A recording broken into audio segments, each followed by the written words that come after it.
اب آج قادیانیوں کا سٹیٹس آج کی ڈیٹ میں کیا ہے؟ قادیانی بھی تو ظاہر ہے کسی کیٹیگری میں فال کر رہے ہیں نا. تو ہم ذرا بڑی بڑی کیٹیگریز دنیا میں دیکھ لیتے ہیں مسلمانوں کی اور غیر مسلموں کی کیا ہیں. یا دنیا میں کوئی مسلم ہوگا یا نان مسلم ہوگا.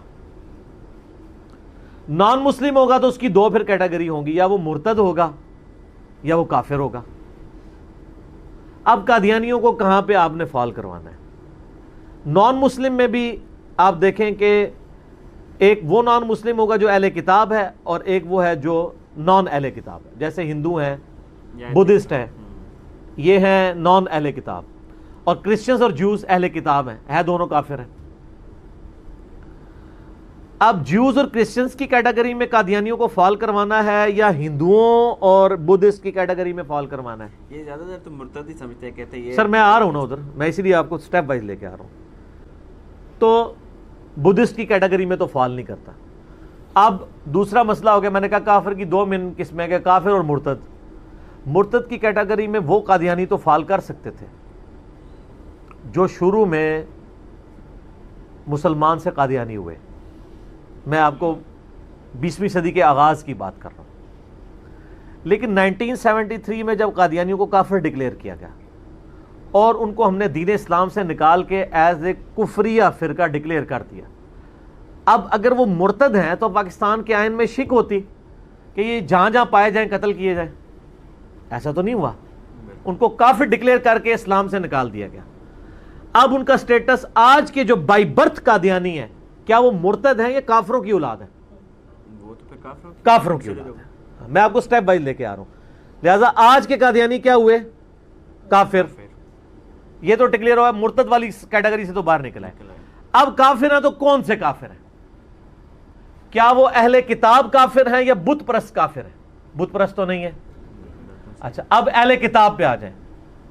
اہل کتاب جو آپ کے نبی کو جھوٹا مانتے ہیں, نعوذ باللہ, اور جو ان کی کتابیں جو تورات اور انجیل ہیں ان کو ٹیمپرڈ فارم میں مانتے ہیں, ان کا سٹیٹس یہ ہے, ان کی عورتوں کے ساتھ نکاح, ان کا ذبیحہ بھی حلال ہے. اب ذرا قادیانیوں کی طرف آ جائیں. قادیانی آپ کے نبی کو جھوٹا نہیں مانتے, وہ ان کو نبی مانتے ہیں. اس کے بعد انہوں نے ایک ڈھکوسلے پہ مبنی جھوٹی نبوت کلیم کر لی ہے. یہ ایک چیز ان کو یہود و نصارہ سے بہتر کر دیتی ہے. قادیانی قرآن کو مانتے ہیں. اب رہا عمل کرنے کی بات, تو وہ بریلوی دیوبندی اہل حدیث شیعہ ماشاءاللہ جس طرح کا عمل اس کے اوپر کر رہے ہیں وہ بھی آپ کو پتہ ہے. ٹھیک ہے, نٹی گریٹیز میں جائیں تو ان میں بھی کہیں کہیں خرابی موجود ہے. جبکہ یہود و نصارہ قرآن کو سرے سے اللہ کی کتاب ہی نہیں مانتے.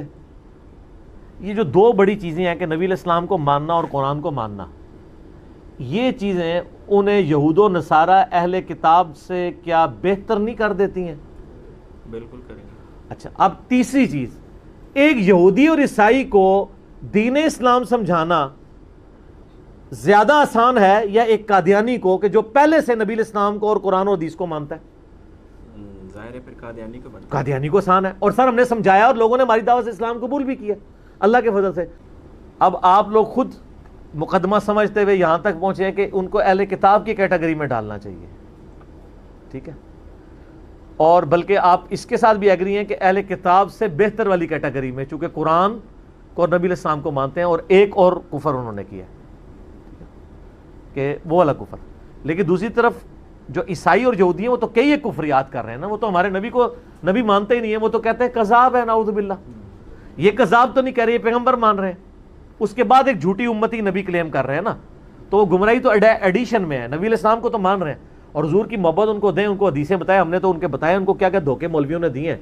تو میرا جو کلپ ہے نا قادیانیوں کو دعوت اصلاح, کئی لوگوں نے یہاں ہماری اکیڈمی میں فون کر کے کہا کہ ہمیں زندگی میں پہلی دفعہ کسی نے ہمدردی کے ساتھ سمجھایا. میرا ایک معصومانہ سوال ہے, اگر آپ کے ماں باپ قادیانی ہوتے آپ کیا ہوتے؟ قادیانی.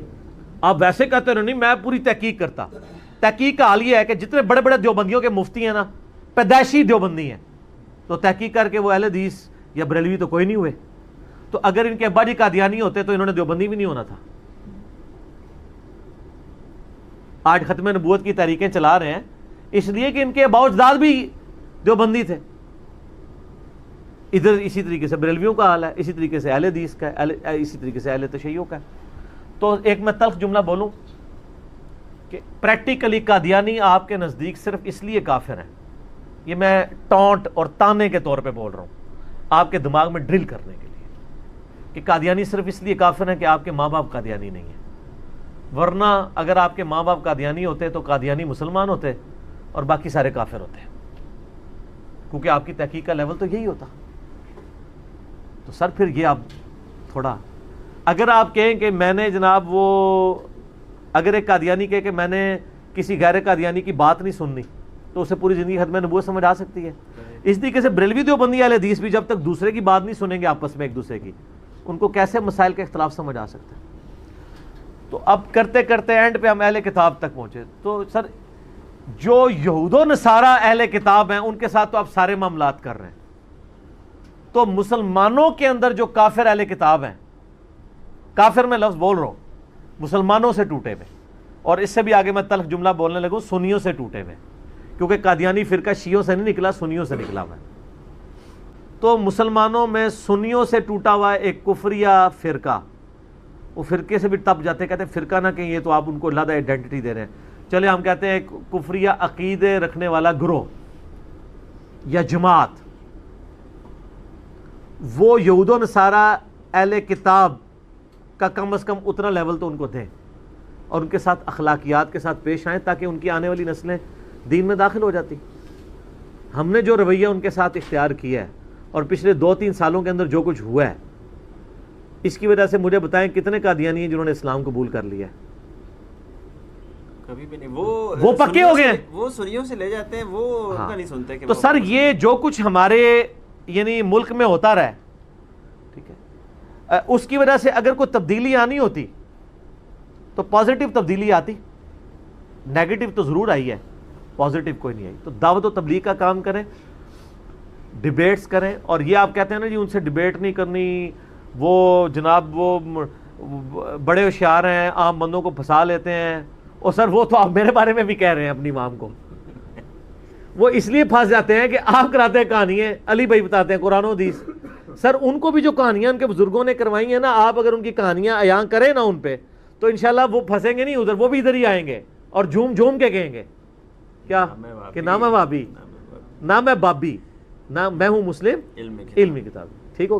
اور قادیانیوں کا ایسا سہولت کار ہے، نیا فتویٰ آ گیا، پھر لوگ کہتے ہیں کنٹیکسٹ سیاق و سباق بھی دیکھ لو، جاؤ پوری ویڈیو دیکھ لو، اس کا یہ گولڈن کوڈ بھی نوٹ کر لو۔ کہتا ہے اس نے پورا مقدمہ لڑا ہے، کہتا ہے قادیانی جو ہے نا یہ اہل کتاب سے معاذ اللہ بہتر ہیں، عیسائیوں اور یہودیوں سے بہتر ہیں، جائیے کلپ اٹھائیے، چیلنج ہے۔ اس نے یہ کہا ہے کہ قادیانی کم از کم آپ کے نبی کو تو مانتے ہیں نا، یہودی آپ کے نبی کو نہیں مانتے، عیسائی آپ کے نبی کو نہیں مانتے، تو پھر ایسا تو مت کرو نا، قادیانی ان سے تو بہتر ہوئے۔ قادیانی آپ کے نبی کو جھوٹا نہیں مانتے، یہ ایک چیز ان کو یہود و نصارہ سے بہتر کر دیتی ہے۔ لعنت ایسے علم کے اوپر، جہالت کی انتہا کر دی، جو مرتد ہے، جو نبی کے بعد نبوت کا دعویٰ کرے اور اس کی امت کے خلاف، ابو بکر کا، صحابہ کا، پوری امت کا کیا اجماع ہے، اس کو جینے کا حق ہے، اس کے ساتھ جہاد کیا گیا۔ مسیلمہ کذاب نبی کو نبی نہیں تھا، مانتا تھا۔ جتنے مدعیان نبوت پیدا ہوئے ہیں نا، ان میں سے اکثریت رسول اللہ کو نبی مان کے اپنی نبوت کی طرف بلاتی رہی ہے، اکثریت۔ بعد نے کیلا بھی دعویٰ کیا، ان کے ذات طرز عمل رسول اللہ کا، ان کے صحابہ کا کیا تھا کہ ان کو جینے کا حق نہیں ہے۔ اور اہل کتاب کا حکم کیا ہے شریعت میں؟ اہل کتاب کے تو معاملات قرآن پاک میں نازل ہوئے ہیں، اہل کتاب کے ساتھ، اہل کتاب کی بچی کے ساتھ، بیٹی کے ساتھ مسلمان کا نکاح جائز ہے۔